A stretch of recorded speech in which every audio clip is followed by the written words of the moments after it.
Lyca மற்றும் red giant movies தயாரிப்பில் பிரம்மாண்ட இயக்குநர் சங்கர் இயக்கத்தில் உலகநாயகன் கமல்ஹாசன் நடித்த இந்தியன் 2 உங்கள் அபிமான திரையரங்குகளில்.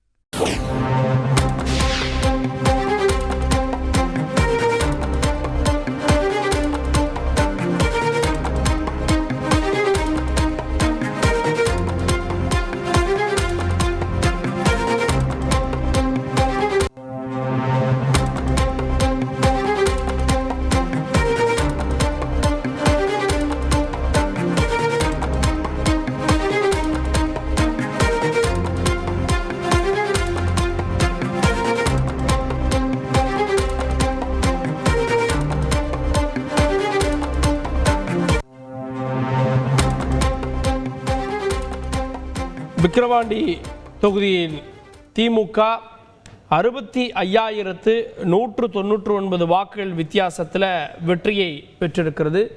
செய்தியாளர் கோபிநாத் கூடுதல் விவரத்தோடு இணைகிறார். கோபிநாத், திமுக 1,18,000 வாக்குகளை பெற்றிருக்கிறது. திமுகவுடைய வெற்றிக்கு அபிஷியலாக எப்போ சான்றிதழ் வழங்கப்பட இருக்கிறது? கூடுதல் விவரங்கள். தமிழகமே எதிர்பார்த்த இந்த விக்கிரவாண்டி இடைத்தேர்தல் இன்னும் சற்று நேரத்துல திமுக வேட்பாளர் அன்னியூர் சிவா வெற்றி பெற்றதற்கான சான்றிதழை வழங்க போறாங்க. இந்த தகவலை பார்த்துட்டு இருக்கோம். விக்கிரவாண்டி இடைத்தேர்தலில் மொத்தம் 29 வேட்பாளர்கள் களத்துல இறங்கினாங்க. இதுல மொத்தம் 276 வாக்குச்சாவடிகள வாக்குப்பதிவு நடைபெற்றது. மொத்தம் இந்த விக்கிரவாண்டி இடைத்தேர்தலில் 82.47% வாக்குகள் பதிவாச்சு. அதிகபட்சமாக பெண்கள் 99,944 வாக்குகள், அதே போல ஆண்கள் பாத்தீங்கன்னா 95,536 ஆண்கள், அதே போல 15 மூன்றாம் பாலினத்தவர். மொத்தம் இதுல வாக்குப்பதிவு 82.47. காலை 8 மணிக்கு இந்த வாக்குப்பதிவு தொடங்கிய வாக்கு எண்ணிக்கை தொடங்கியது. தொடங்கிய முதல்ல திமுக வேட்பாளர் அன்னியூர் சிவா தொடர்ந்து முன்னிலை வந்தார். அடுத்தது பாத்தீங்கன்னா பாட்டாளி மக்கள் கட்சி 2வது இடத்துலயும் 3வது இடத்துல நாம் தமிழர் கட்சி தொடர்ந்து பின்தொடர்ந்து வந்தாங்க. இந்த நேரம் வரைக்கும் 65,000க்கும் மேற்பட்ட வாக்குகள் வித்தியாசத்துல அன்னியூர் சிவா வெற்றி பெற்றிருக்காரு. இதான் தற்போது தகவலை பார்த்துட்டு இருக்கோம்.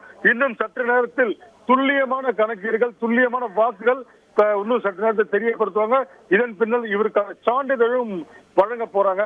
தமிழகமே எதிர்பார்த்த இந்த விக்கிரவாண்டி இடைத்தேர்தல் திமுக வெற்றி பெற்றது குறிப்பிடத்தக்கது. 2வது பாத்தீங்கன்னா பாட்டாளி மக்கள் கட்சி டெபாசிட் தொகையை தக்க வச்சிருக்காங்க. இது 2வது விஷயமா பார்க்கப்படுகிறது. அமைதியான முறையில் நடந்த இந்த தேர்தல் இன்னும் சற்று நேரத்துல வெற்றி பெற்றதற்கான சான்றிதழ் வழங்க போறாங்க. அதான் தற்போது தகவலை பார்த்துட்டு இருக்கோம்.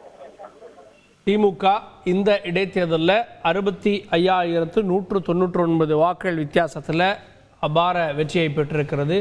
அதிமுக இந்த தேர்தலை புறக்கணித்திருந்த போதும் கூட பாமக 53,000 வாக்குகளை பெற்று 2வது இடத்துல இருக்கிறது.